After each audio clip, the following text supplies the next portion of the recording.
हुई हमारे दरवाजे पीपल्स पार्टी के लिए भी खुले हैं।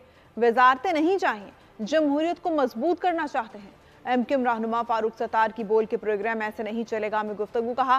15 साल सिंध में बदतरीन हुकूमत रही, लोग सियासी जमातों से तंग हैं।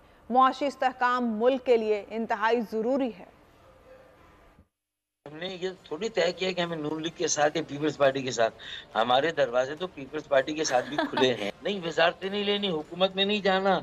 इस बार आईनी इस्लाहात और आईनी तरामीम के पैकेज पर ज्यादा से ज्यादा बड़ी जमातों, छोटी जमातों, इलाकाई जमातों को राजी करना है और एक कौमी एजेंडे पर सबको इकट्ठा करना है। हमें ये charter of political democratic stability, democracy को मजबूत करना है। गुज़िश्ता 15 सालों से सिंध में जिस तरह बदतरीन, करप्ट तरीन हुक्मरानी रही, जो लूट खसूट का बाजार गर्म हुआ, लोग सियासत से, सियासी जमातों से तंग और बेजार हैं। Charter of democracy and political stability के साथ साथ charter of socio economic development या चार्टर ऑफ इकोनॉमी भी उतना ही जरूरी है।